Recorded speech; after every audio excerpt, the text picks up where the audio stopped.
Oh, hello, and welcome to this Final Boss Fight live stream of the Council of Tamrinor. I nearly said my name is Geoff. That, my name is Geoff, and I'm joined by John. Hello, I'm John, and I'm joined by Geoff. Where's my brain gone, Geoff? I don't know, John. Have you tried looking down the sofa for it? I might have to. It's been a existence. It's been a long, I'd say a long day. It's been a long, like, several months at this point.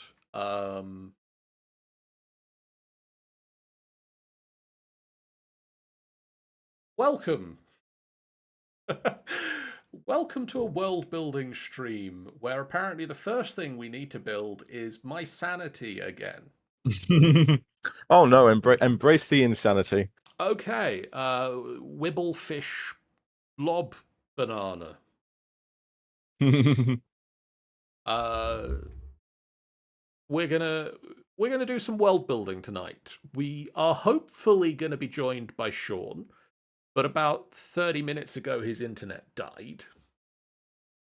We're hopefully going to be joined by some people in chat because that's always very helpful for this sort of thing. unless their internet dies. I mean, hopefully the entire world's internet doesn't die, but you know, I don't know. Looking at the news for the past few weeks. please Amazon don't kill the internet. I need Or it for Microsoft. work. Who else should it be? Amazon, Microsoft with Azure. Who else is it be? Cloudflare. That's another one. Cloudflare tend to knock out things. Yeah. If all three of them go down, we're screwed.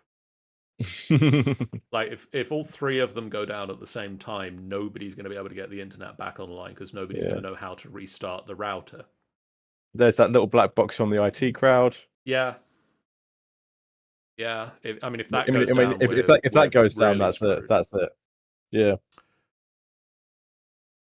So tonight's world building is not about the internet, um, as much as it would be interesting to see the internet in Tamrinor. I think that's sort of the wrong era of where we're building a world right now.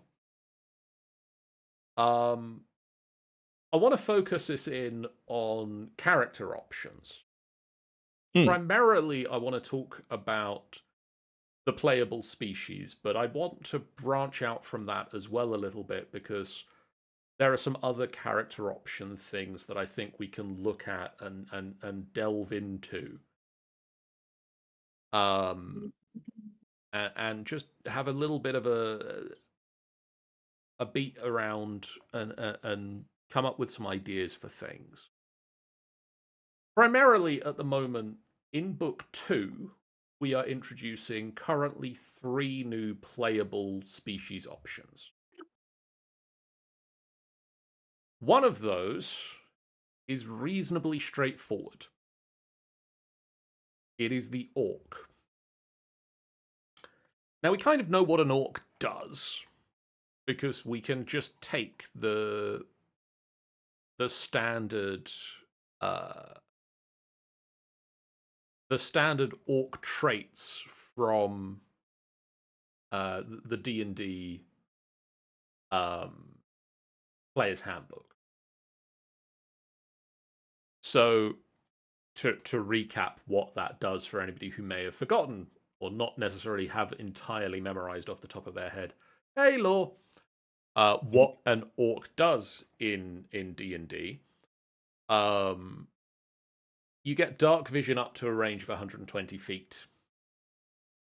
You have an ability called Adrenaline Rush, where you can take a dash action as a bonus action. When you do so, you gain a number of temporary hit points equal to your proficiency bonus. You can use this trait a number of times equal to your proficiency bonus and regain all expended uses on a short or long rest. And then Relentless Endurance. When you are reduced to 0 hit points but not outright killed, you instead drop to 1 hit point. You can do this once per long rest. Um, we have previously discussed amongst sort of the four of us. Started with Sean and I discussing it, and then we sort of brought it to you and Ben. That we wanted to see something a little bit different from the orcs. We wanted not to have just that standard sort of orc barbarian warrior thug hit thing, caveman sort of orc that we've seen in a lot of interpretations of what an orc is. So we wanted an honor-bound orc warrior. We wanted something a little bit inspired by Japanese samurai culture, which I think is an interesting way of looking at orcs. And I'm hoping that other people are going to agree with me on that. Hmm. It's kind of like the orcs as presented in World of Warcraft, isn't it? Because they had a very honor-bound system, yeah. Yeah. I think Warcraft orcs still have a little bit of that big thuggy hit things mentality alongside being honor bound.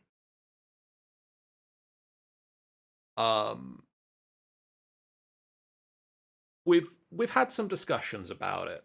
I've got the following written. I want to run this past you and see if you've got any feedback on it. And I'm going to do that a few times with bits that I've written out that I've sort of talked through with others and kind of what this stream is all about. And you can see the text I'm looking at. And let's bring it up on stream as well. Why not?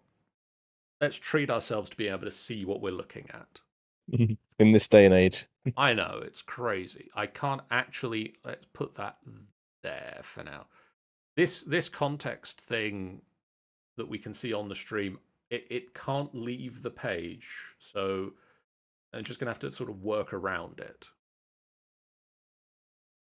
Hailing from lands overseas, orcs are an uncommon sight in Tamrinor.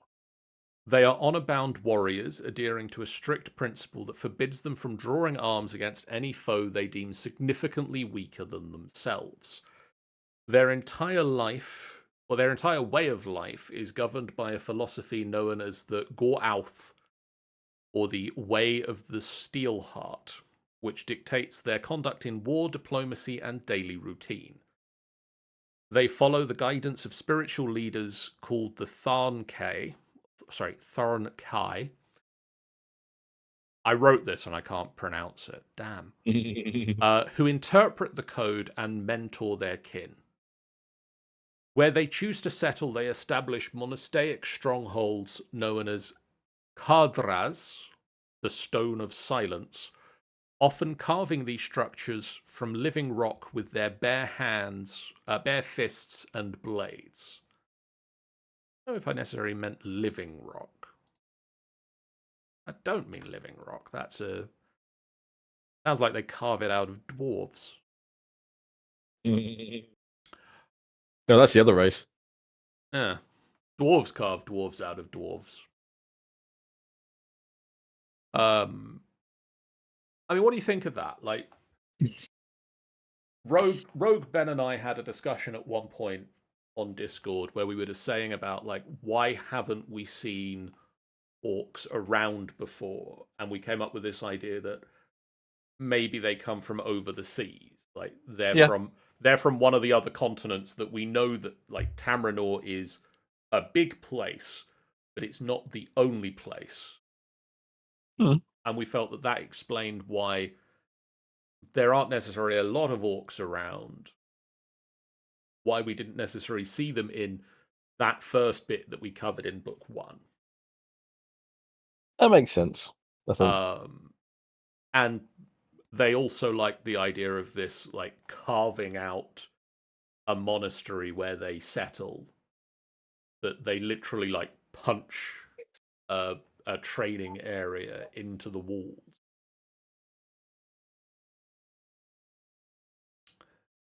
For the naming conventions, The Orcish tongue is guttural and percussive, a quality clearly reflected in their names. An Orc name is forged from hard consonants like G, K, R, D, Z, V, and the heavy th sound. These are combined into short, impactful syllables that feel as solid and unyielding as the Orcs themselves, with the examples Vorzar, Durnkor, Thazrok, Vranok, and Ulgrad. Do we like that for Orc names? I feel that works. That works. That does work. Yeah. Feels very. You wanted to be harsh. You wanted to sound harsh, don't you? Really? Yeah. Like, I know that we're saying they're not orcs like standard orcs, but it feels like there is a certain amount of, you know, roughly how an orc name should sound. And I also feel like I've tried to go with that with the philosophy things that I've peppered in with, like, let's take the orc naming convention and apply it to the Gorauth.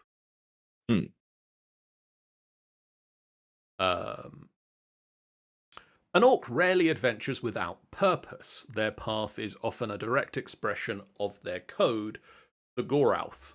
Some may be on a pilgrimage assigned by a Tharn Kai, a sacred journey to test their discipline or find a worthy challenge to hone their skills. Others act as envoys from their secluded Kardraza, tasked with exploring and understanding the strange new lands of Tamrinor. Still others are compelled by honor itself, traveling the world as wandering guardians to shield the weak against those who would abuse their strength, thus giving true meaning to the way of the Steel Heart.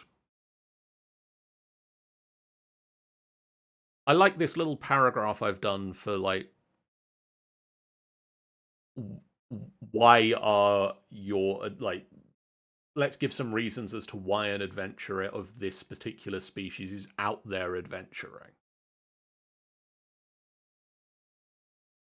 I've also looked at what the previous orc ages is, because, again, I like the idea that not all species live a century, which is a thing that they've done in the recent D&D books of everybody lives about 100 years. We don't care who they are. So orcs are considered adults when they reach the age of 12, when they can perform a rite of passage from the Gorauth, and they typically have a lifespan of 70 years, which is about what they were in earlier D&D books. We happy with orcs being about 70 years? Yeah, I think that makes sense. Yeah, and reaching adulthood at the age of 12. I did see a TikTok a week or so ago where somebody was saying they wanted to see the group of adventurers going into the tavern, and the barkeep just pulls out this giant book and lays it down on the table and just like, species and age, please. And he's got this giant book to reference, like, when each of the races or each of the species become adult. That's clever.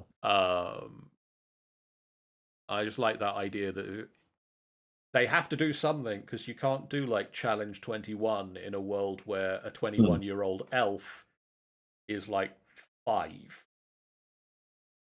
in elf years. So, something that has occurred, that is rolling around in my mind. You say the orcs have come from overseas, from a previously unknown continent. Yes. I don't know if this is here or for later on, but what changes would they have had to make in order to adapt to their new surroundings? Well, that is because thinking about Because you've got like they undertake a rite of passage when they come of age, or is that the same rite of passage they did at home, or is it something they've had to change to be as close as possible, but still the fact that they're in a new place? I like that. One of the other things that I think we should work out here, or at some point in this particular stream, I want to talk about languages. Because at the moment, we don't have any Tamrinian languages. Like, we have the standard D&D, Elven, Common, Gnomish, etc.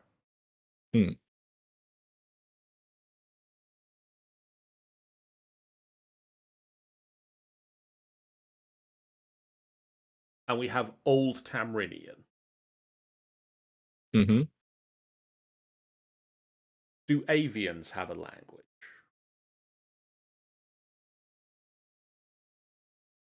Do the orcs have a language that was like, is the orc language their language from over there? Yes, and it should reflect the whole thing we've said about the naming conventions, like harsh consonants and things. That should all be part of their language. Yeah. Avians, Like, I would have said that avians speak a form of Old Tamridian because they're preserving. They're all about preservation and history. So they would. so do you think It's that probably not the same as what scholars would see as Old Tamridian, but there should be some links to it. you think if somebody speaks avian, they could read Old Tamrinian? Not fluently, but it would give them. It would give you them a enough start. to be able to, like, Yeah. like that thing where you can, like, look at, say, German and Dutch, and see, like, oh, that's vaguely the same. Yeah, it's not a one-to-one match, but I kind if of you work like at it, you that. could get there. Yeah. It gives you sort of a possibility that you could, like, what are the other species that we have? Like, I don't think the wild ones have a language. Maybe they do. Do they have a language? It Um. feels like that might be a sort of a thieves' canty sort of. Yeah, so like a cobbled sort of lingua belta where they've taken bits from other languages and kind of cobbled them together for their own. That's what I would think for that, because if they're coming from if wild ones are less like centralized, then I'd imagine their language would be coming from quite a few places. Yeah.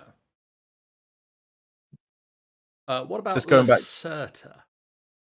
who are lizard-like humanoids? They're the lizard people that live in the desert.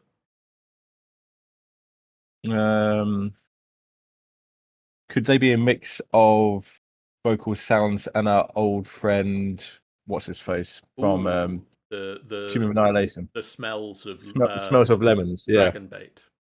yeah, that's the guy. Yeah. Oh, I do like the idea of a species that has that as a thing, and they then just their speech is all just very monotone. Very, very what's the species in Elcor?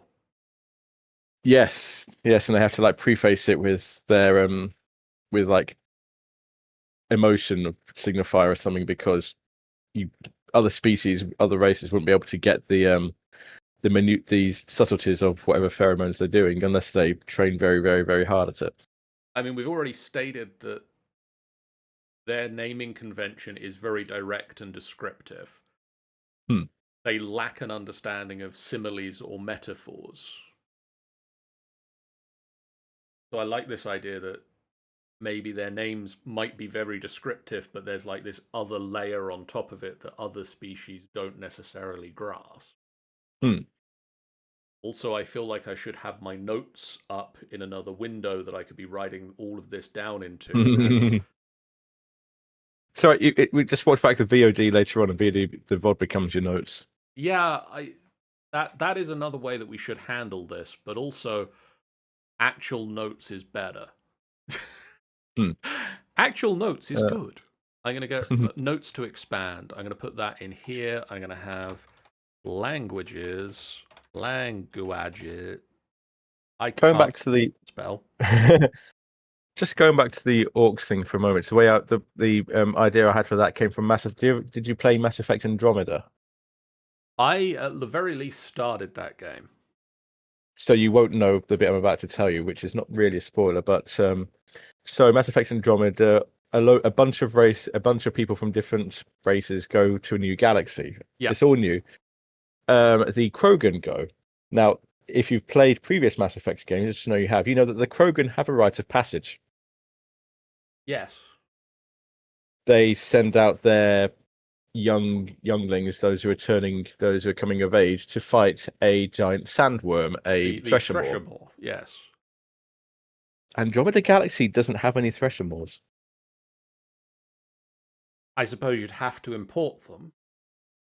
No, they didn't.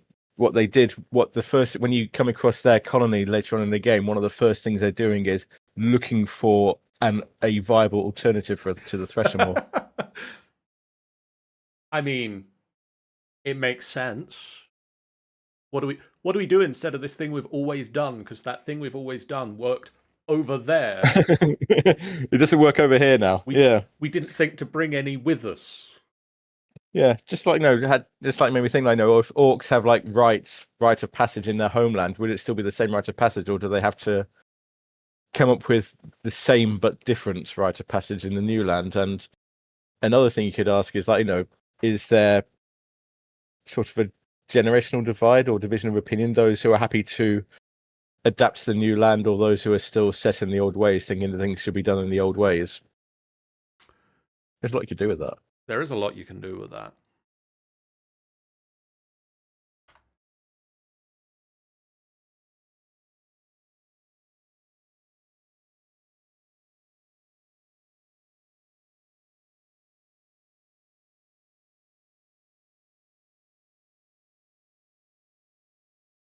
I am nearly done with the notes. I said orcs. Their language is from their original home.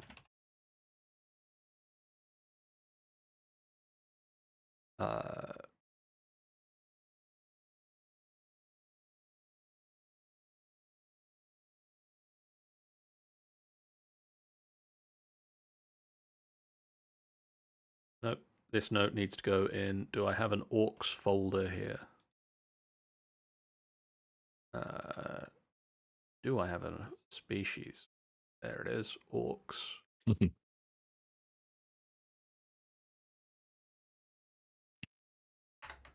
Notes to expand. Deep. Has the rite of passage changed as they moved to Tamrinor? Are there older orcs who are here who are upset about the change of ways that have occurred as they have moved? I suppose a follow-up question to that one, Geoff. Mm-hmm. Is there something that has happened that has meant they've had to leave?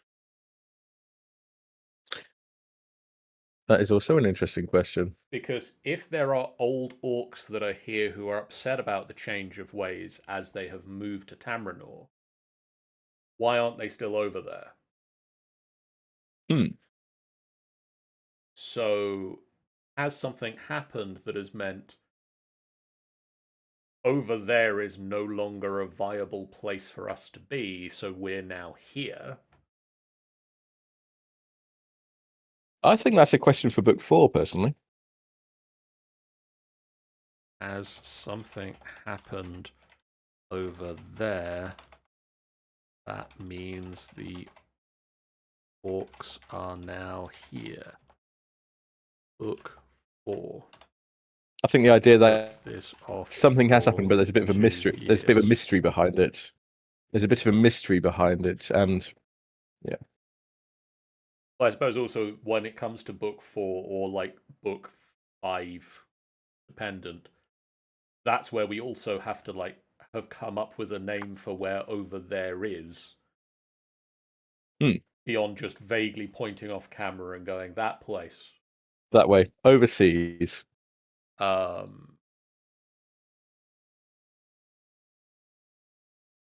mean, I feel the answer to the question, has something happened that means the orcs are now here?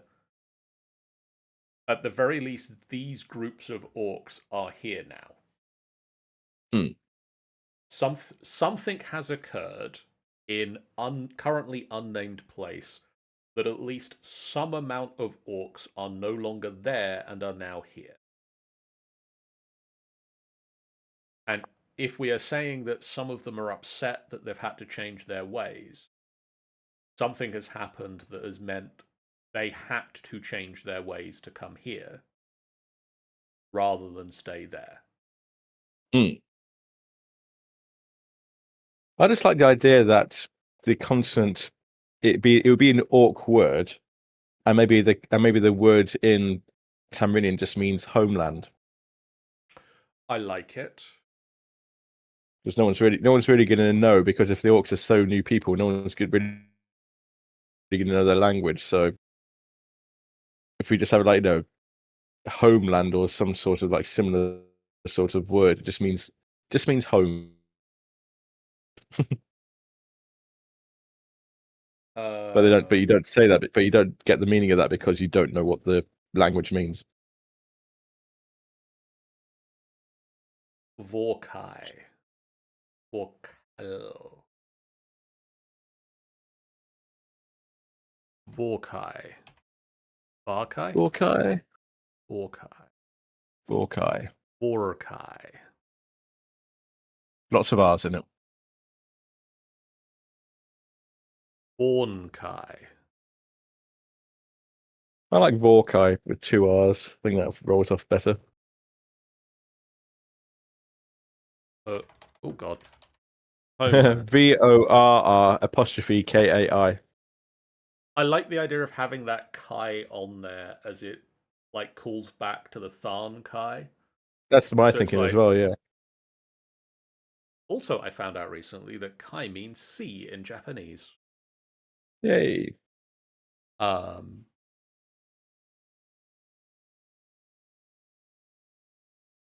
yeah, we don't need to actually work out what the thing is that's happened just yet. No. But, like, there's a lot of options. Like, a war broke out. They've left. Natural disaster. The maelstrom did a thing. Dragon. They killed a god. Options.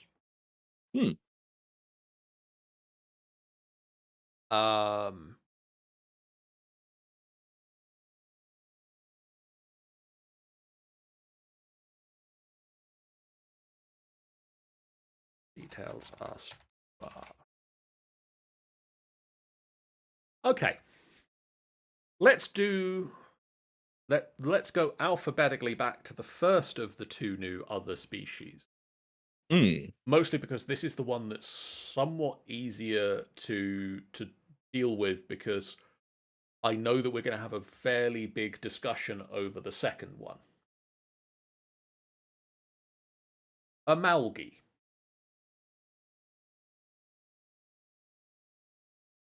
Now, when we were doing our monsters episode last book, for the first book, for technically at the time, the book,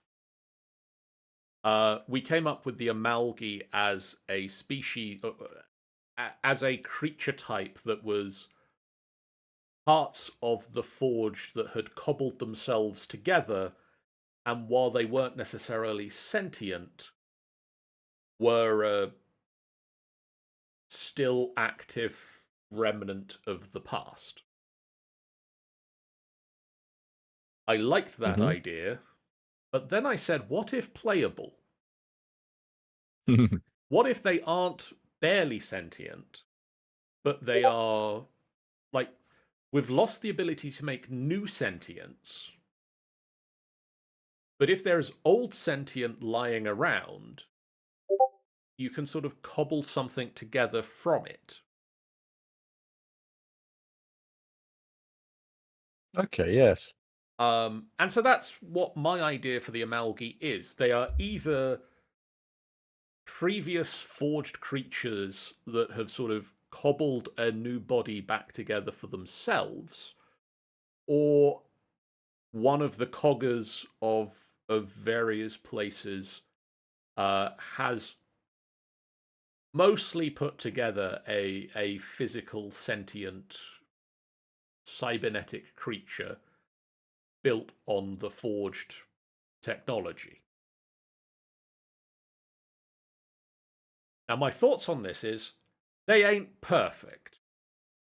So one of the ideas that I have that I've put here as a fun table that you can roll on, or you can choose an option from if you like, because I know that people like that, like, I want to choose from the table rather than just roll a dice and let the dice tell the story.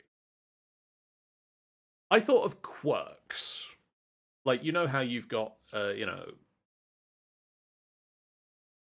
mismatched parts glitching against each other, struggling to sort of work together to do the thing that you were built for. Because, like, one part of you is the right thing and other parts of you were actually built to be a lawnmower.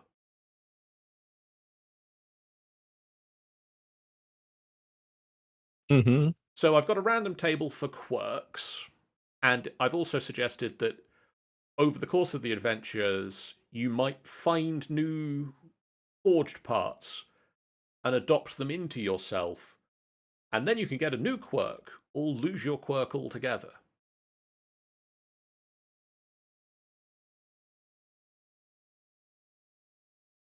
On I like a that. Yeah. on a D8 table, because I could only come up with 8 ideas off the top of my head at the time, over the course of a few days of thinking about table of random robotic things that could go wrong. You have a persistent low hum that gets louder when you are stressed or excited. You occasionally default to a monotone voice regardless of your emotional state. You are drawn to small shiny objects which you compulsively collect and store in an internal compartment. You cannot process irony or sarcasm and take everything literally. Unlike the previous person who literally takes everything. You have a pre-programmed directive to protect a specific long-lost location. Your emotions are expressed via a visible color-coded display in your chassis. You have a specific maintenance mode you enter when you idle, in which you power down and become unresponsive. Or your internal temperature gauge is broken, making you unaware of extreme heat or cold. Mm-hmm. What do we think of those? Do you want to add any or tweak any of them? I think that's okay for now, actually. Yeah.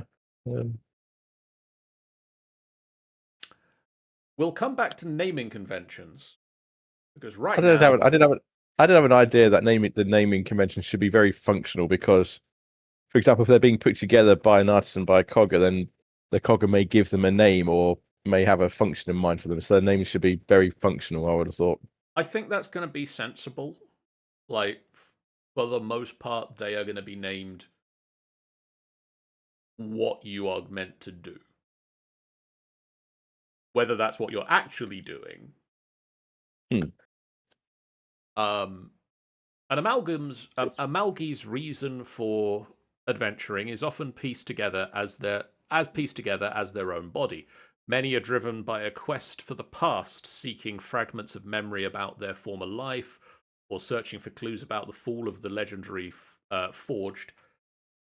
Others travel out of sheer necessity, constantly on the hunt for a rare component or a master cogger to repair their failing systems. For some, however, the open road is a chance to forge a new identity. Forge a new identity entirely to prove they are more than a collection of mismatched parts, and to find Haha, Forge. Haha.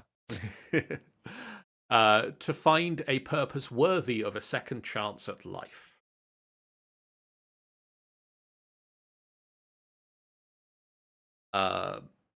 You are a construct.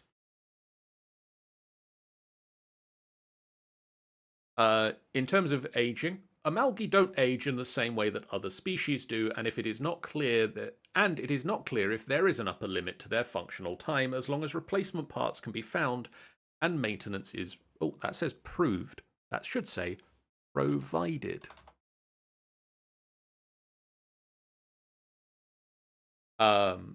Basically, who knows? As long as you can get the replacement parts for it, functionally immortal. Size is medium or small, which is chosen when you select this species. I feel that that could also be chosen when you select this species and be changed later. Hmm. Do you think? Like, you could theoretically upgrade to a taller body.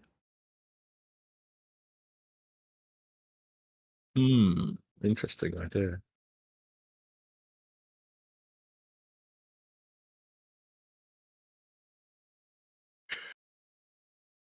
Not saying it's easy to do. Does that break anything though? That's the thing I'm thinking.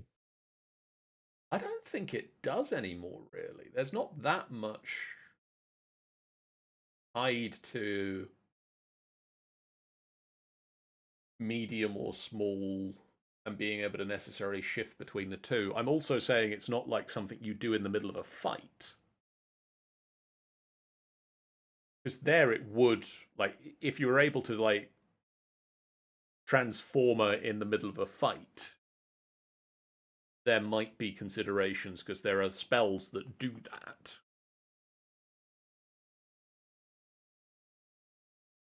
Something to maybe consider. You have the traits of recharge cycle. You don't need to sleep, and magic cannot put you to sleep. When you take a long rest, you must spend at least 6 hours in an inactive. Sorry, there were too many ins in that sentence, and apparently I missed one of them. In an inactive, motionless state, but you remain aware of your surroundings during this time. You do not gain exhaustion from dehydration, malnutrition, or suffocation, which is basically you don't need to eat, drink, or breathe.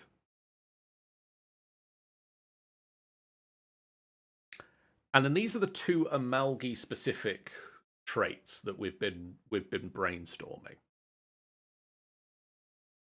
Burnout. When you roll a 1 on a d20 for a d20 test, or you use your overclock ability, you gain a stress point. When your accumulated stress points equal or exceed your wisdom modifier, you gain a level of exhaustion and clear your stress points. When you roll a 20 on a d20 test or complete a long rest, you remove a stress point. Can I just, as an aside, can I make a suggestion in general? At the end of these sections, would it be an idea to put in a little thing that says, why choose an Amalgi or why choose an orc? Like, choose an Amalgi if you want to be such and such a thing. That could go at the start. We've got the quick reference. You could put a why choose category in. I would say because after reading all of the stuff, they said, well, what if there's a greater chance of me getting exhaustion, why would I want to choose this? True. Do we think it should be wisdom modifier or wisdom score?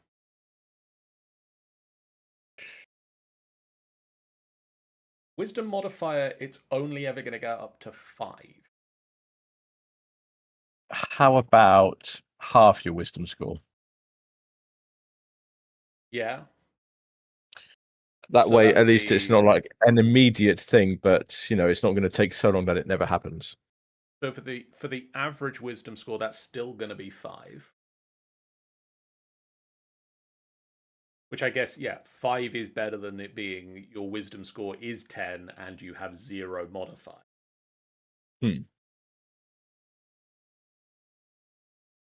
Equal to or exceeds a half Your wisdom modifier, wisdom score, round brackets, round down. Score brackets rand down. Exactly, yes, ran down. Rand found. You gain a level of exhaustion and clear your stress points. When you roll a 20 or complete a long rest, you remove a stress point. Yeah, so natural 1 gets you a stress point, natural 20 removes a stress point. That makes sense. Overclock.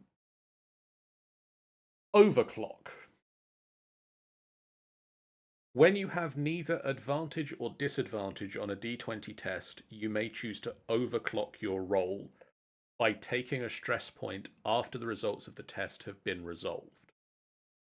For that test, you get to roll 2d20 and you take the result furthest away from 10.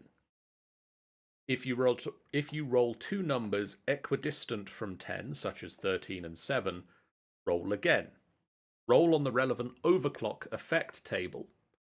If the test succeeds, you can apply the boon effect. If it fails, you apply the bane effect.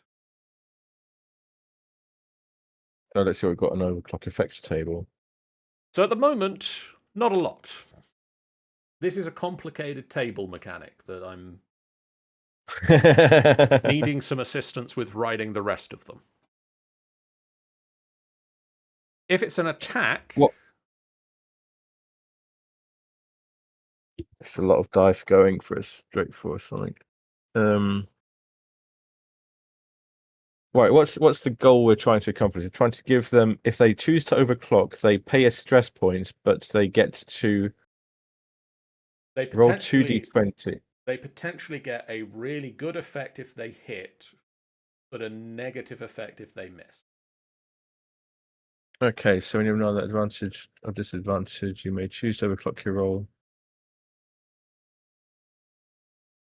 So this is in place of advantage or disadvantage. So they roll 2d20, and when they take the result the furthest away from 10. So if they had like a 12 and a 5, they would have to take the 5. Yes.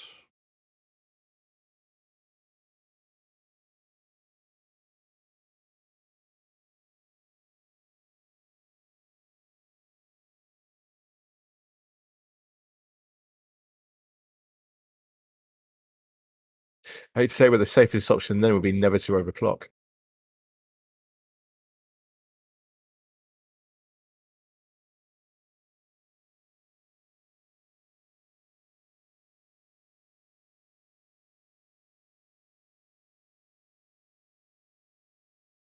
It's not the safest option. You still have a good chance that the numbers are going to be high, as much as you've got a chance the numbers are going to be low. Mm-hmm.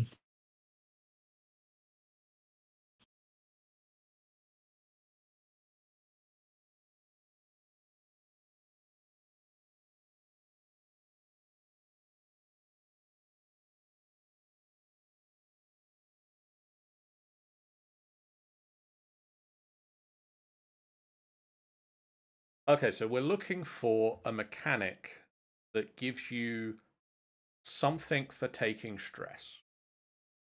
Yes. That can't apply to a specific class. Mm-hmm. That can't apply to a specific class feature. It can't be you gain this bonus to spell attacks. Hmm.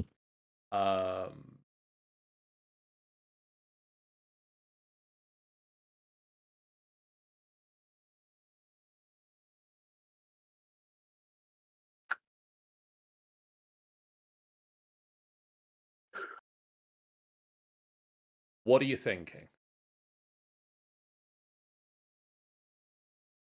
I quite like this risk versus reward thing. I like the idea of it. I like the fact that you're paying a stress point and basically rolling the dice, or literally rolling the dice, or that's the whole point of it, rolling the dice. And it says D20 test, so it's not just attacks; it's anything that is it's anything that is the D20.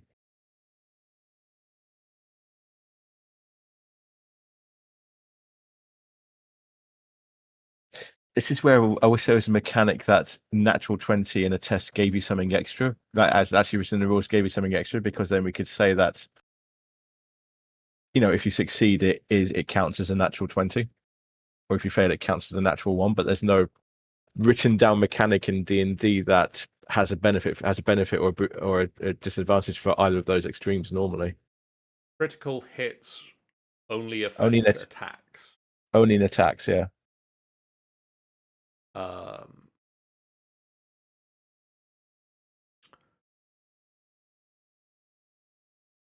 So at the moment, I mean, we could write that. There's nothing stopping us from writing an effect saying, like, if you get a natural 20 in a test, you achieve the goal that you achieve the goal you were aiming for, and you get something extra.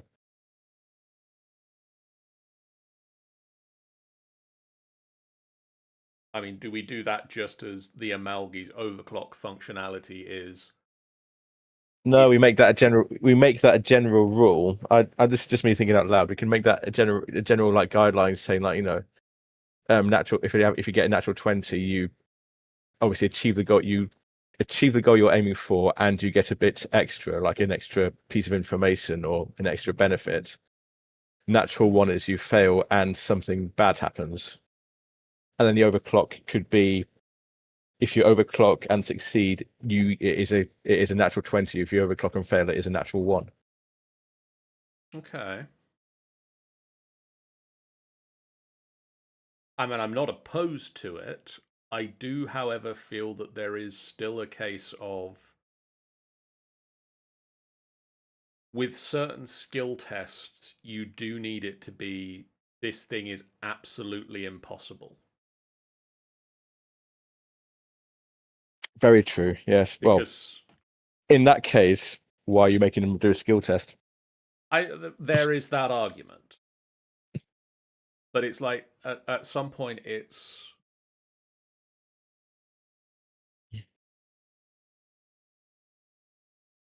there. I suppose part of the argument is there is going to be a point where some people might be able to do the thing, and some people in the party might have enough skill to be able to pull it off. You don't necessarily want to tip your hand that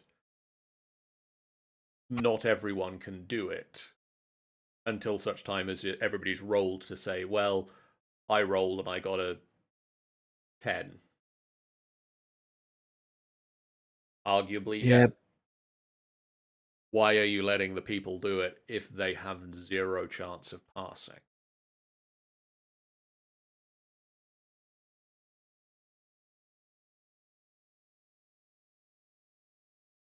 This is why it should make sense in the fiction of the game why, who makes the roll, why that person is making a roll, why that person is maybe it is just a matter of, okay, so like Call of Cthulhu, best system in the world ever. We've discussed this before. Yes, definitely. Part of the ruling, that's part of the rules is, and that's something that I need to do more in my games. When you're trying to perform an action that requires a roll, you need to establish a goal for the roll, what you're trying to do. Right. So part of that could be like, what is it you're doing? You're not just saying like, make a, the person doesn't just say, can I make a attack roll or can I make a perception roll? It's like, what action are you taking? What are you hoping to get out of that perception roll that you're about to make? Like, what are you? Or what are you looking even better, for in that insight check? What are you looking for in that insight check? How are you doing the insights? Like, I mean, the case is like, a wizard says like, I want to punch the door open with my hands, and not likely to happen. Not likely to happen. So you say, well, that doesn't quite, is that something that they'll be able to do? So maybe you need to like drill down a bit more into how the action is taking place and what the player is trying to achieve, rather than the player just saying, "Oh, can I roll a strength roll for this?" It says, "Well, what does that mean? What does that mean for the character?" But that goes more into like general how you would play rather than anything specific for this, to be honest.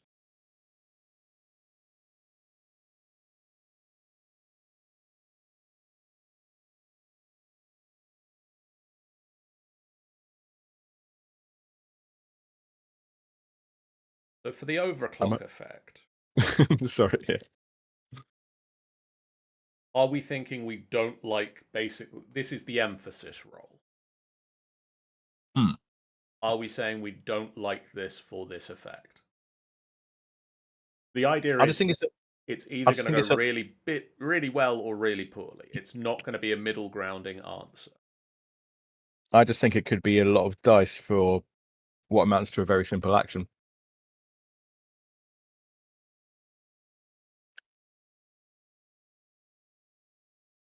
Because just like on the screen, I've got like okay, so what is it? You may choose to overclock your roll by taking a stress point after the results of the test has been resolved. Does that mean that you make the overclock roll after you've done the initial roll, or you pay the stress points after it's all cleared? You pay the stress point after you've finished the resolving the thing.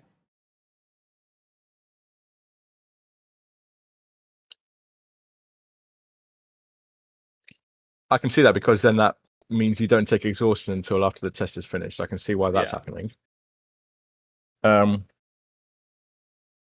So like for a simple lock picking, so for a simple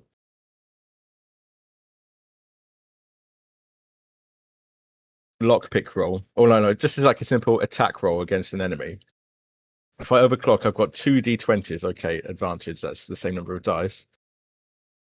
Then I do, and if I succeed, then I would do damage to the enemy. Then I've got to roll another dice for the overclock effects, and potentially roll another 2 dice to get the damage. It's a lot of dice to roll. Yeah.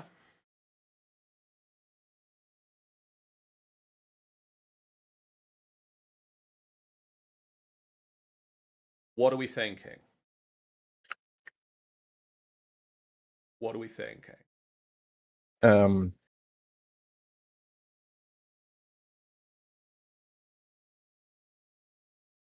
How do we simplify it? If you're choosing to overclock, there has to be a perceived benefit of you overclocking. That's worth the risk of failing it, and worth the price of the stress points.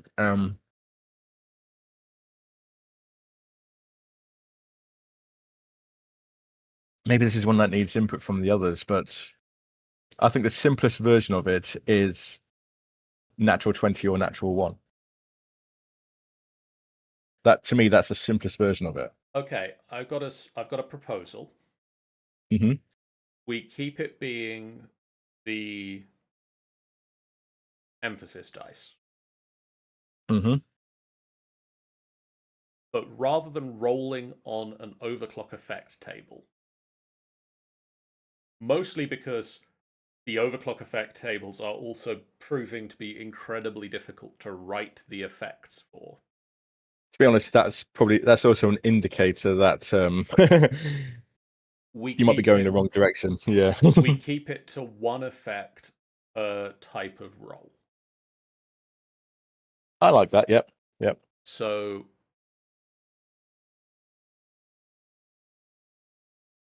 and conveniently, I just so happen to have one effect at least per type of roll.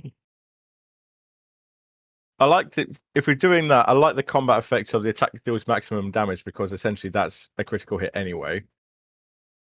Instead of the critical hit effect of it deals maximum damage and then you roll the dice, it just deals the maximum.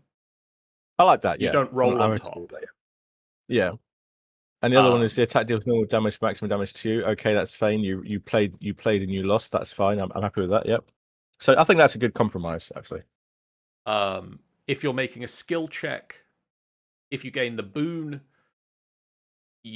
I put that the wrong way around. You gain the good thing, you get a negative. No. If you gain the boon effect, I did put that the wrong way around for the saving throw as well. Jesus. I'm paying attention to the way round I put this table. I wrote these in tonight. Is that before or after you lost your brain down the sofa? I mean, it was before I called myself Geoff, so we can see how long it's been lasting. So on a skill check, if you pass it, you gain a +1 to ability score checks associated with that skill check until you finish a long rest. Yep. If you're sneaking around, you're being Dexy, you get slightly better at being Dexy for the rest of the day. Yeah, it's like the overclock is like supercharge your dexterity a bit. If you get the boon effect, the bane effect of that one, you take a -1. Yep.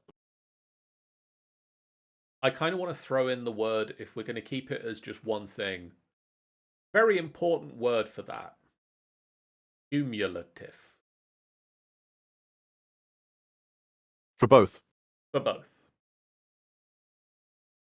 Okay. Just in the off chance that you decide to overclock again on another skill check that you're going to do, you gain another +1, or you knock your +1 down to a 0. It does become a little bit of bookkeeping, I guess, for you. Another suggested compromise on that one. Keep it, you can only overclock once per short rest. Could do. Or we overclock proficiency bonus number of times. Proficiency long rest.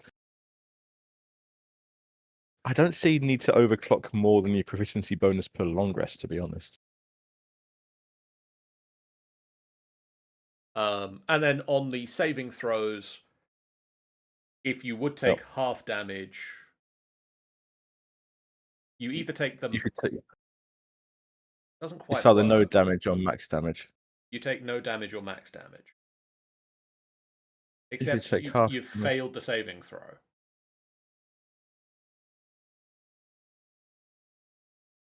Have you switched around again? Can you put it the right way around and see what it looks like in the right way around? It still doesn't make sense because. If you failed, you take max damage anyway. You would, yeah. So what if you take the bane effect, you get vulnerability to the damage type. Yes. You get the boon and effect. Boon effect is resistance. It's resistance. The damage type of the. I think that works a lot better.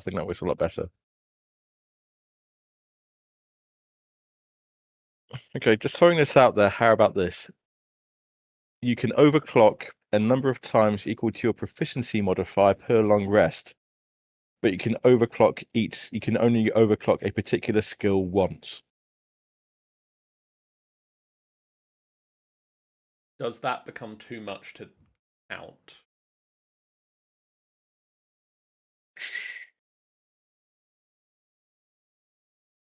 Do you then because you then need to work out I overclocked my stealth. I can't overclock. No, you overclocked your dexterity. Dex. Okay.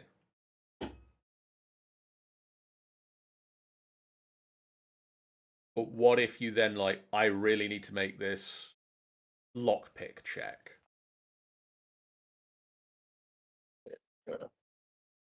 That's the trade-off, isn't it?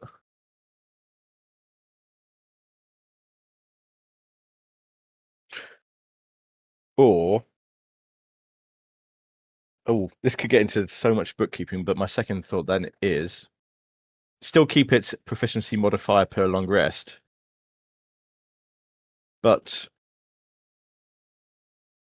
it's so much bookkeeping on the play. But I was just thinking, like, the first time you overclock a skill, it costs 1 stress point. The second time it costs 2, and then the third time it costs 3. I like that. So you really want to make the lockpick skill. It becomes harder to overclock. Yeah, you really want to make this lockpick. Is it worth 2 stress points to you because you already spent 1 stress point stealthing to get here?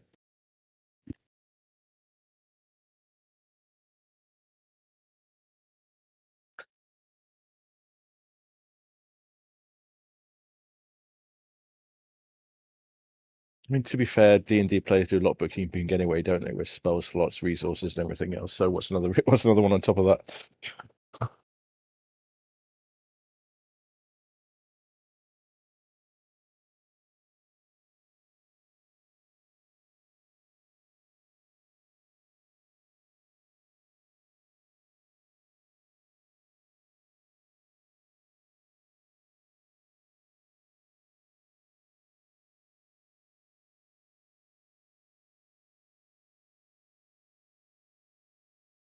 Until the end of if the saving throw is to avoid damage, you gain resistance to that damage type for this spell until the end of your next turn.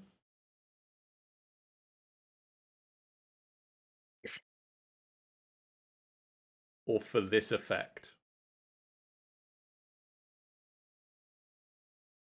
The effect we're generally it's easy for attack, isn't it? Because attack just happens straight up. Yep, sure is. It sure was easy to come up with I had 2 ideas for attack, so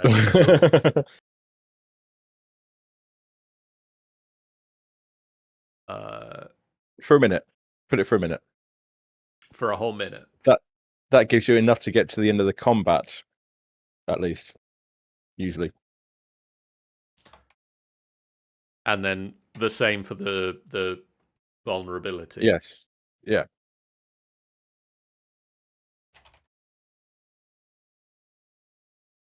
Because then that gives you a more greater perceived value if it's for the end of the combat for a minute, because then how often do combats last for longer than 10 rounds?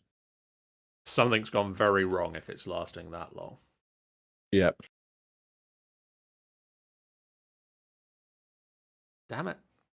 You don't want to press that button. The problem is that button is Control and Backspace, which I am so used to pressing to delete word by word. But when you're editing a table, it deletes the line you're on.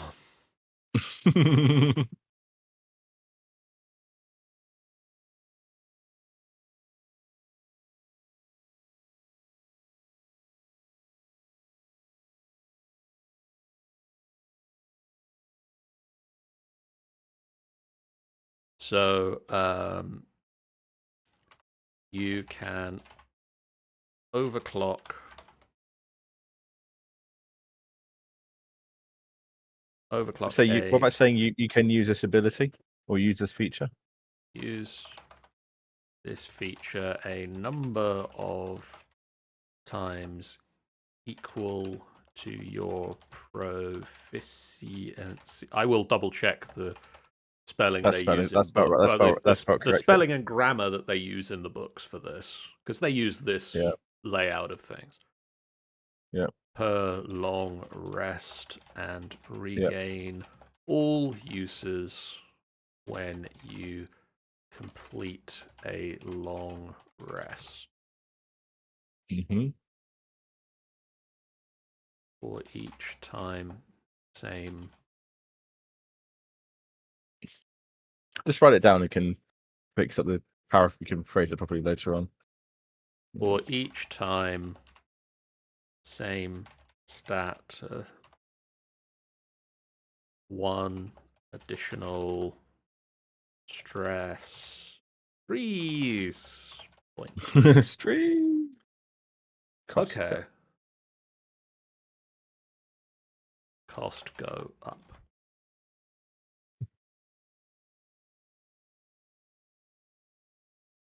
So you could pile, if you had like proficiency bonus of 3, you could pile all 3 overclocks onto dexterity, say, but you do end up with 6 stress points on it, which is probably enough to take you to an exhaustion level, which I think is quite fair, actually. Yeah. So the Amalgi is turning into a bit of a high risk, high reward kind of race species.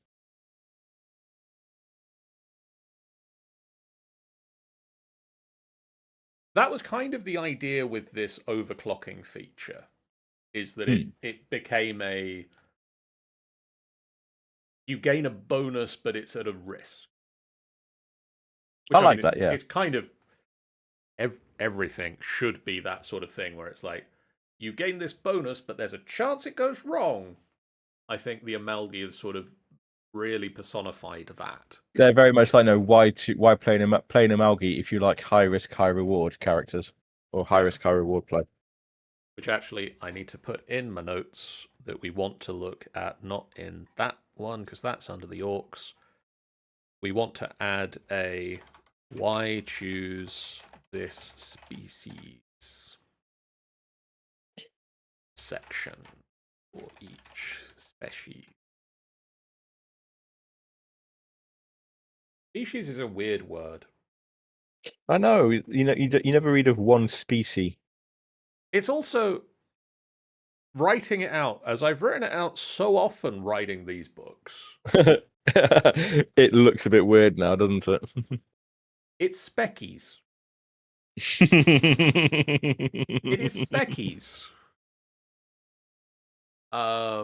Okay, so naming conventions. Amalgi frequently have names associated with their intended functions.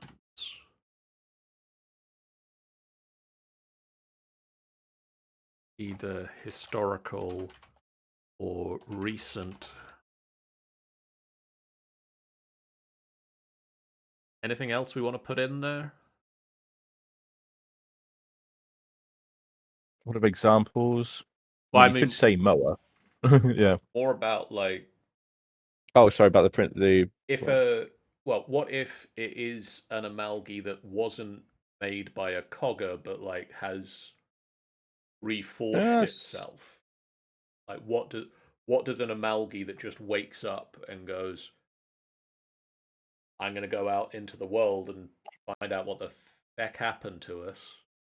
Could it be like their last memory?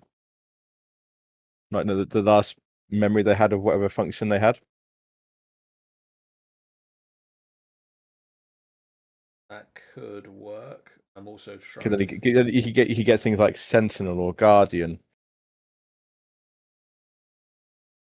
Or Amalgi that have awoken on their own. This tends to be their last known function. Examples. I'd put that in bold. How do I write these? What's going on? Who are you people? I do put that in bold. Sentinel, Guardian, Shield, Geoff, Mower, Chopper, Blender,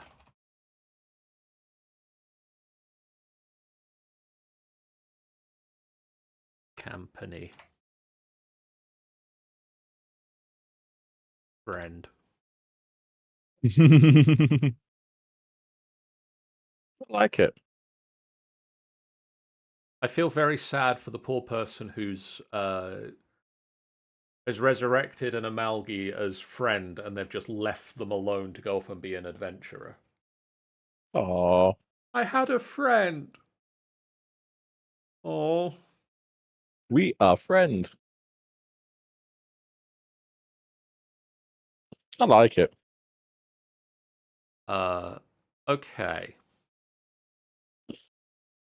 Nyreth Kell.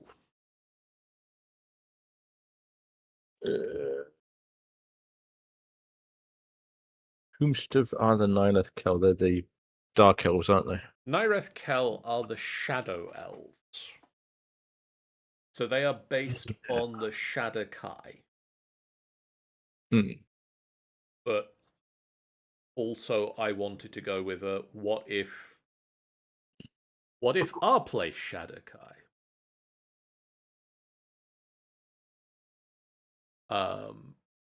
Deep within the garden of the starless skies beats the gloom heart, the living heart of the realm, a vast, slowly pulsing core of black bismuth-like crystal, buried in the void between worlds.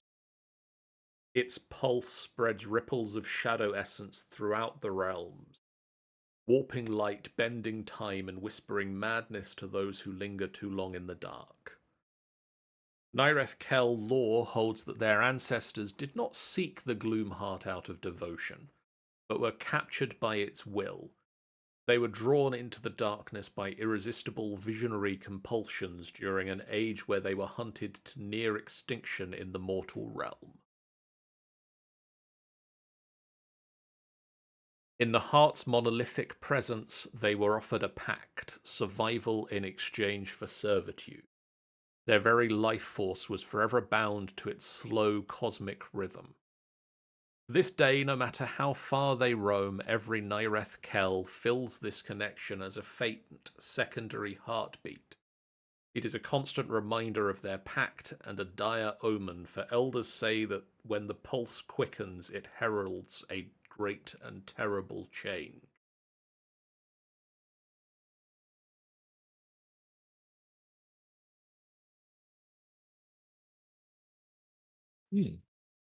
Nyreth Kell names are a dark reflection of elven tradition. They start with a root word, but instead of nature, they draw from the stark vocabulary of the gloom heart and the void. Concepts like pulse, shard, void, or silence. The name is then formed by fracturing the root word with glottal stops, apostrophes, and using mournful, drawn-out vowels. The result is a haunting, fragmented name rather than an elegant one. For example, a name with the root shard might become Sharadeth. Other examples: Voyadra, Guluth,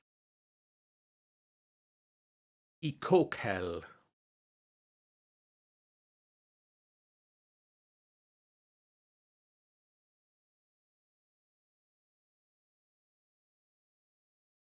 Nyreth Kell's reasons for leaving the shadows are rarely their own, drawn as they are by the ceaseless secondary heartbeat within their chest. Many are agents of the gloom heart, whether they know it or not, guided by irresistible compulsions and fragmented visions to serve a purpose they cannot comprehend. Others who seek to defy their fate, adventuring in a desperate search for knowledge, anything that might explain the nature of their ancient pact or offer a sliver of hope to sever their connection to the void. And sometimes the pulse quickens, a dreaded omen that sends a Nyreth Kell into the world as a harbinger, driven to find the source of the great change they can feel coming. What, if any, thoughts do you have based on that?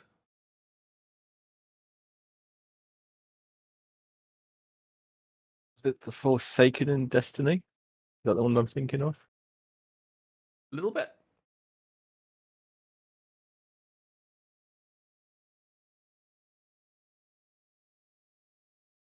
Okay. Question again: why play in Nineth Kell? Play it if you want to be edgy and emo. I mean, basically. Let me find the Gloomheart lineage I wrote. But basically, the idea is they have the same traits as the elves.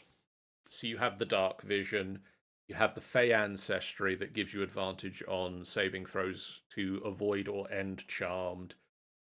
You have proficiency in insight, perception, or survival. You have the trance ability that means you don't need to sleep and magic can't put you to sleep, and that you can finish a long rest in 4 hours.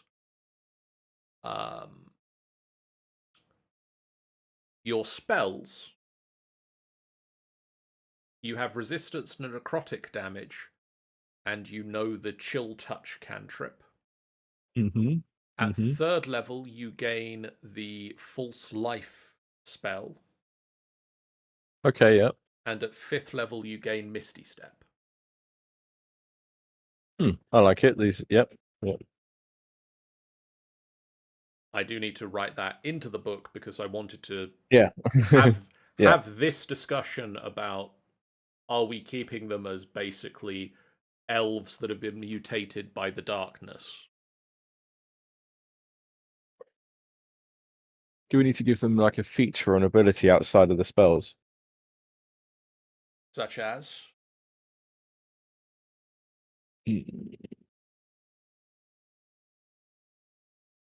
What's the ones those they can't be charmed or put to sleep into? That's one of the elf traits, isn't So it? Fey ancestry means you have advantage on saving throws to avoid or end the charmed condition. And trance means you don't need to sleep and magic can't put you to sleep. As well as you finishing a long rest in 4 hours instead of 8.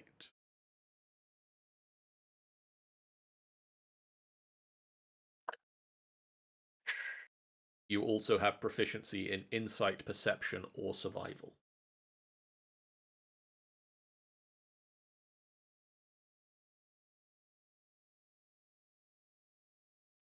I'd almost want them to have either immunity or advantage against being frightened as well.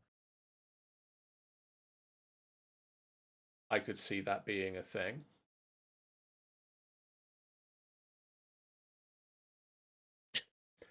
Maybe advantage on charmed and frightened? That would make sense to me, yes, yeah.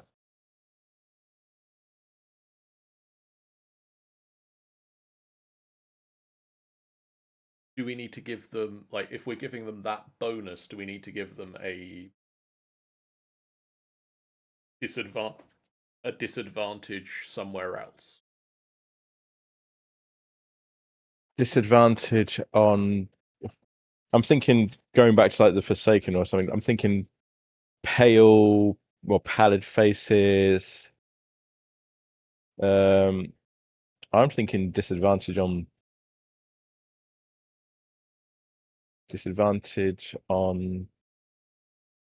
I want to say charisma. How many charisma skill checks are there? There's only like 2 or 3, aren't there?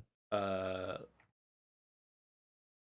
is a fabulous question that I will find the answer to momentarily by consulting the rulebook and speaking slowly enough to give yourself time to consult the rulebook. Find the bit of the rulebook that I'm looking for that might tell me the information.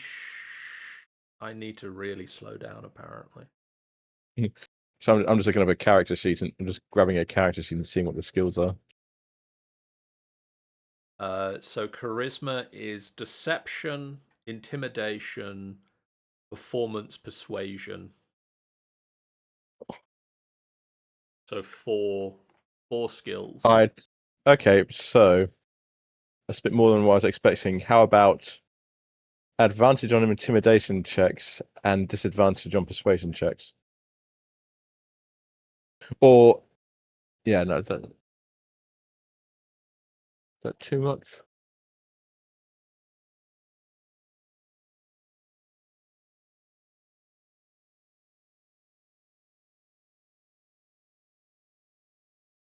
How about just give them double proficiency, like expertise on intimidation checks? What about its proficiency or expertise based on whether they've got it from somewhere else? I thought expertise doubled your proficiency. Well, if they don't have it from something else, do they go straight to like? this was supposed to necessarily be a negative thing to balance out them having the advantage against frightened. Oh, that's fair. In that case, disadvantage on persuasion checks. Because it's hard for them to convince people that they are actually out for good, I guess. Yeah. So they have advantage on frightened.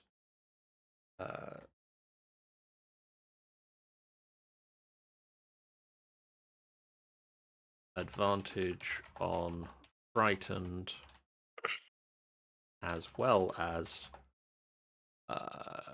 charmed.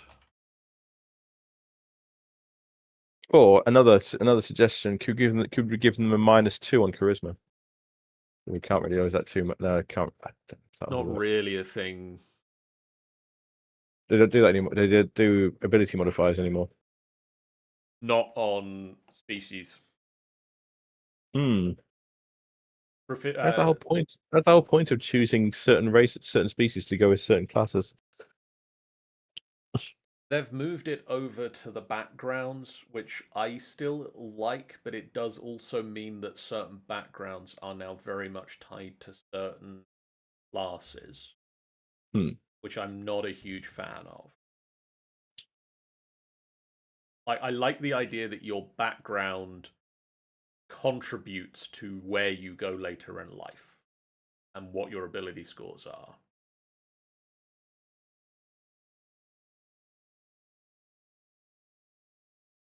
But it is weird.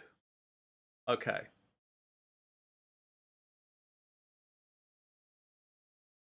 I've also got a magic item that I've written up for each of these new player species. Oh, that's interesting.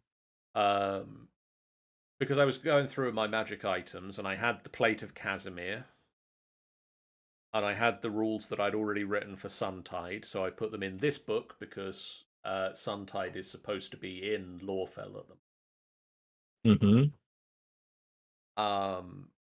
And then I've added in the Cog of Remembrance is a small, intricate brass cog that seems to hum with a faint stored energy. It was salvaged from the central processing unit of a high-ranking forge. It requires attunement by an Amalgi. Once per day, you can choose to gain proficiency in a skill or tool of your choice for 10 minutes, drawing on the latent memories of the cog's former owner. However, upon doing so, you must make a DC 14 Wisdom saving throw. If you fail, you are stunned for 1 round as you become overwhelmed by the memories of the Forged. I like it. The Shard of the Gloomheart. I sort of looked at the Fey Shard and the Shard of the Shadowfell that they've got in the standard rulebook. Thought, I want one of them, but for us. So I've got the Shard of the Gloomheart, which is a dark shard of the uniquely shaped crystals, the uniquely stepped crystals, that pulses with an internal light in the same rhythm as the beating of the distant Gloomheart itself. As an action, you can attach the shard to a tiny object, such as a weapon or piece of jewelry, or detach it. It automatically falls off if your attunement to it ends. You can use the shard as a spellcasting focus while wearing or holding it. When you use a meta magic option on a spell while you are holding or wearing the shard, you can momentarily curse one of the targets of that spell with the melancholy of the Garden of the Starless Skies. They can't take reactions until the end of their next turn, and on their turn, they can take an action or bonus action, but not both.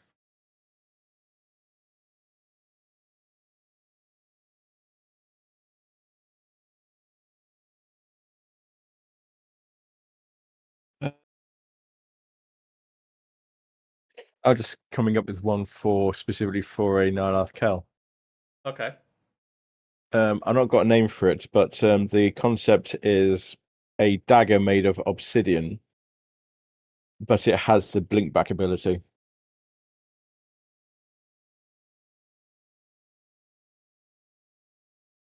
Okay.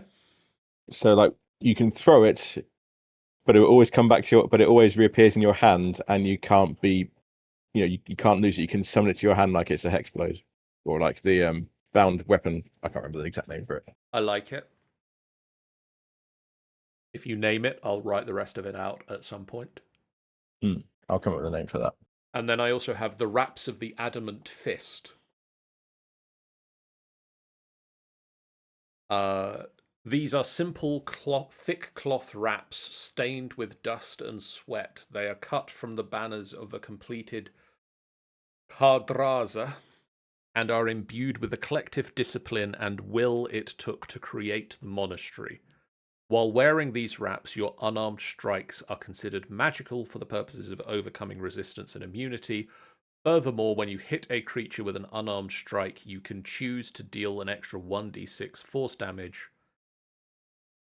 I think possibly I need to put in a limit to how many times you can. I was just about to say, it's like, why wouldn't you choose to? I think probably that's going to be another one that we do, like proficiency number of times, or you've got a certain number of charges. I think because of the extra effort that would be involved, if it, It feels like it's pulling from you. It's effort, yeah, it's putting effort. So proficiency per long rest makes sense.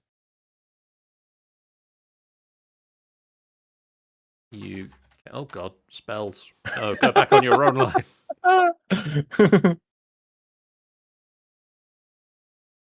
And is this limited to anyone, or is it just like open to everyone?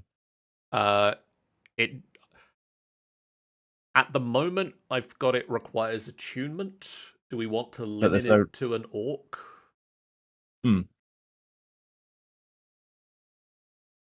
Requires attunement by an orc.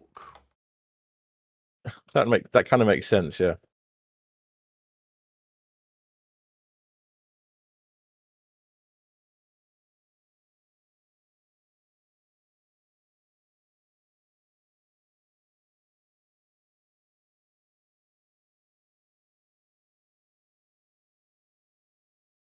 I've missed a word there, I'm sure. The number of times equal to your proficiency bonus and regain all expended uses when you finish a long. God, put them in the right order, John. Okay.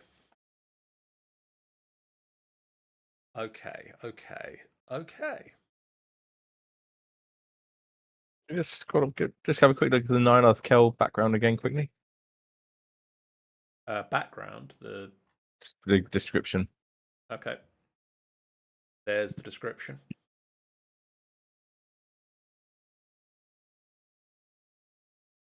Thank you. Yes, thank you. What were you looking for?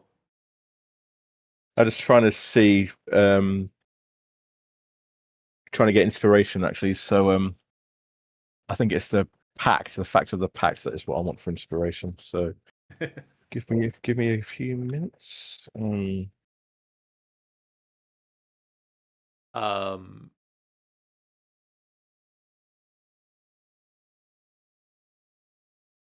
Okay. Is there anything else we want to add at this point?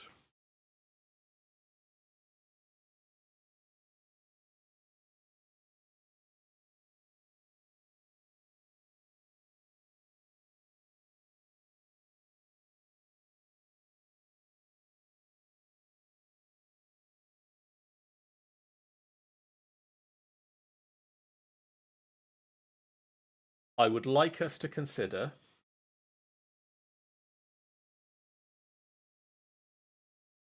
for a future episode, Geoff. I'm listening. Yep. Backgrounds for each of the factions. As we were discussing sort of before the stream, they've just released the Forgotten Realms Heroes of the Forgotten Realms and Adventures of the Forgotten Hmm. Realms books. Mm-hmm. And I've just picked up the Heroes of the Forgotten Realms book, and it's the first time that they're doing like a full campaign setting book since 2024's rule set launch. And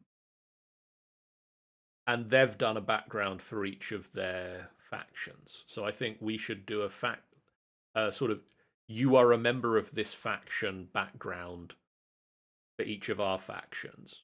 Mm-hmm. And then I like the idea of trying to come up with feats that you get for being a member of that faction, and then also the feat that you get for staying a member of that faction as you level up.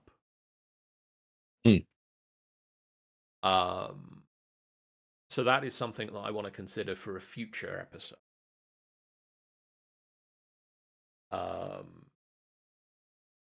I am going to write out the languages portion of this book to mention the 4 that we've already talked about here.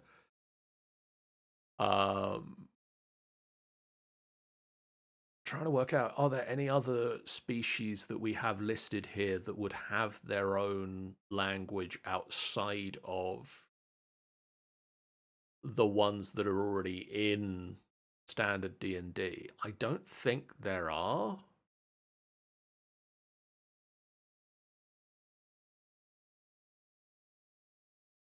It doesn't make any sense that the Antari touched would have a language, or the Amalgi. Like, are there any regions that we have that might have a language?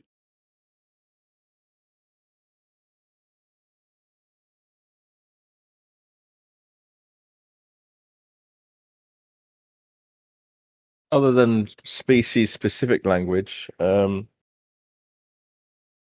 think you'd want them all to speak.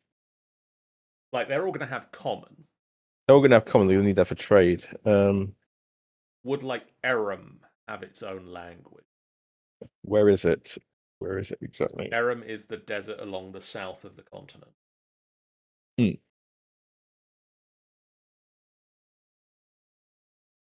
Like, I think you could argue that Erim might have its own culture. Mm-hmm.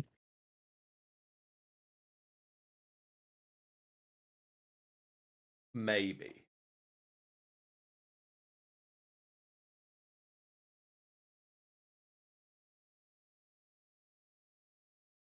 I don't know though. I like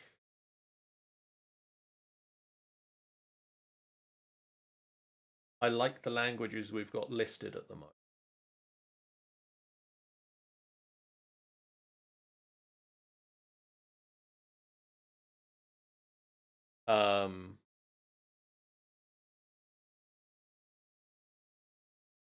Have you got a name for this dagger? Not just yet. I'm just doing up a description of it and waiting for inspiration to strike on the name. Okay. I'm going to double check what I've written in my notes for the next session.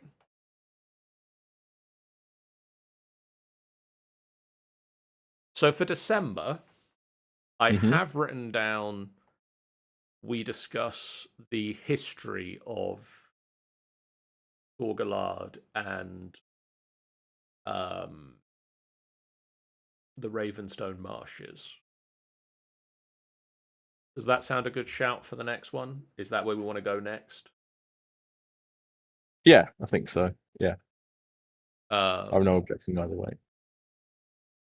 I think after that, in my notes, I've currently got like adventure hooks listed. I've got cartography listed. I'd quite like to do the cartography lesson because I'd like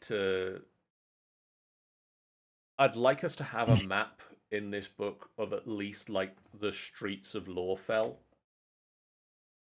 Mm-hmm.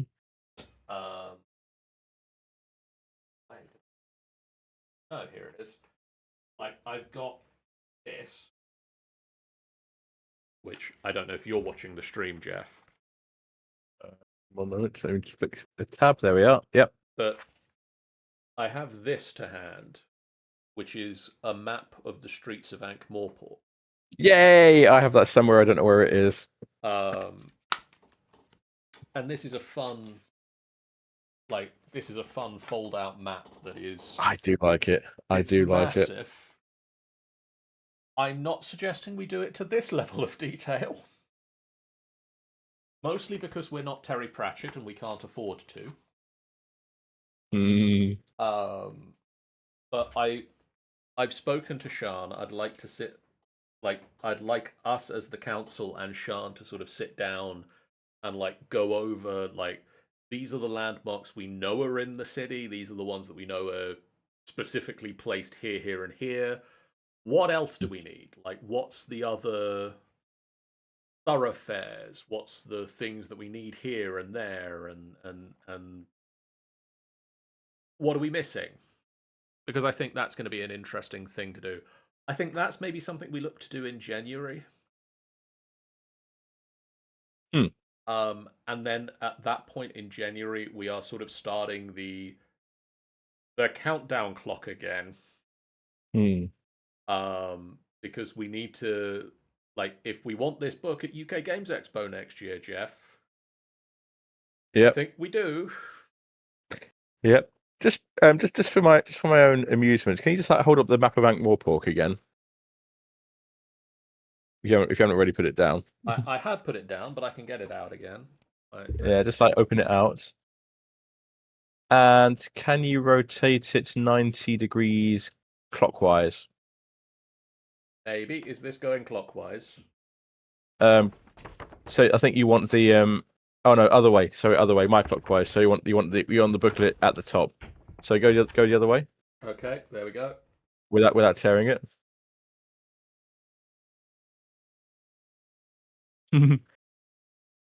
It's pretty much a map of London now. No, it isn't. It's completely different. Look. Yeah.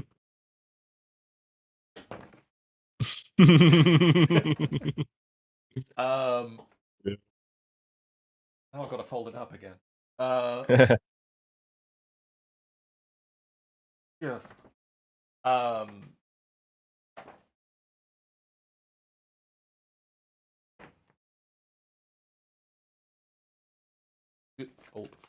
Fold, and done. But yeah, we sort of enter into a 4-month deadline period to get the book done. So that we can get it printed again. So we sort of,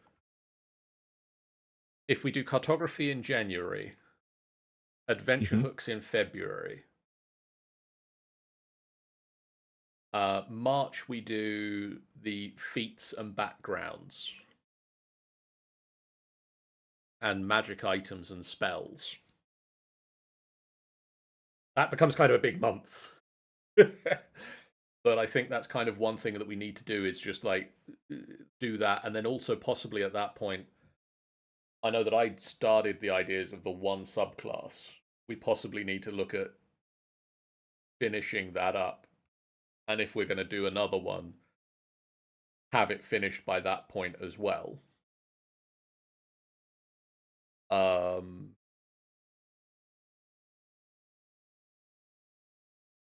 Yeah, I mean,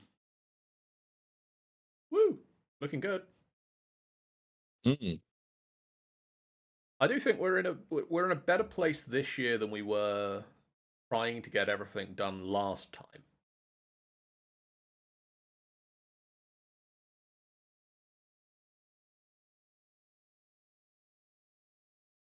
And anyway, that's all for this time, I think. I think so, yeah. Hopefully next time more people will have internet that works.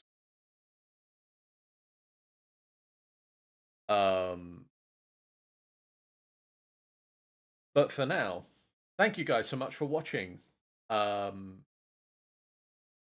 We really appreciate you being here, and if you have ideas, we have a Discord. You can go there and tell us them.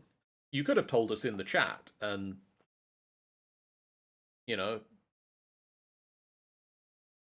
that would have been fine too. But we have a Discord. You can go and join it, chat with us about the games we're playing and things that we're doing, and give us ideas if you have them. That is not a prerequisite. We have a YouTube that you can go to catch up on all the things what we have previously done. We have a website at finalbossfight.co.uk that you can go to catch all the stuff that we're doing, including events that we're going to, and I'm doing 2 of them at the end of the month. I'm going to be dead from that. We're doing a craft fair at Brentwood for Christmas craft fair. And we're also doing Dragon Meet, where I won't be selling things, but I will be making contact with people. And networking. Ooh, networking. The elusive thing that I'm led to believe means I just talk to people. I think talking to people is a good start. I'm really good at talking to people. Honest. We have the following streams coming up. Let's go and look at those. Tomorrow night, Eve of Ruin continues as the group are making a bold charge towards a room filled with chanting cultists. Nothing ever goes wrong when you do that. On Tuesday, I'm going to be continuing the dragon fighting in Dragon Age.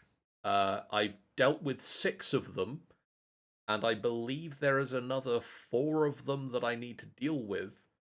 And hopefully that will get me leveled up enough to face Hakon Jaws of Winter, or whatever is called.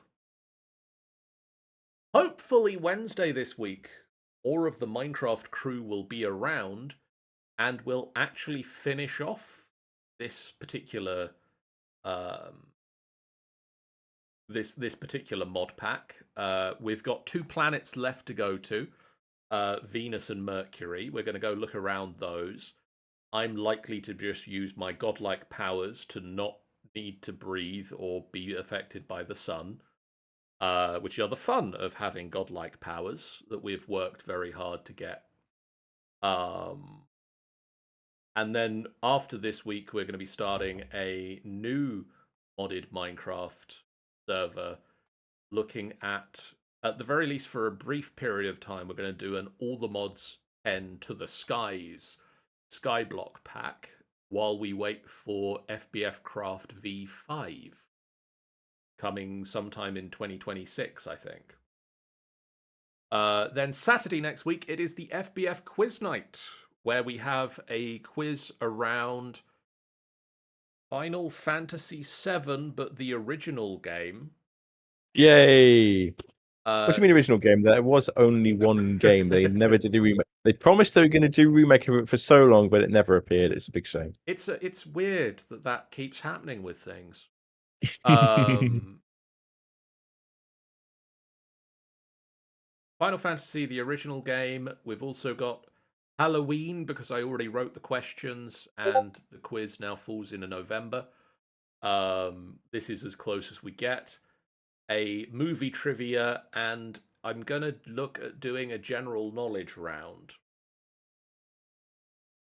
Or as people keep trying to call it, the general knowledge.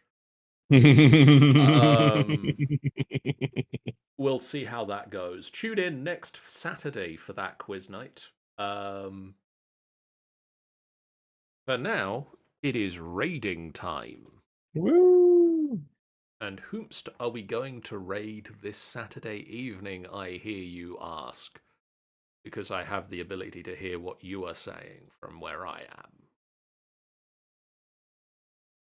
And my choice for who we're raiding is... I've not seen them around for a little while. Let's raid the Variety Defense Force, who are currently playing Halo the Master Chief Collection. Wow. Because Halo. Halo. So go say Halo to them. We'll see you guys again real soon. For now, so long. Bye, guys. Bye-bye.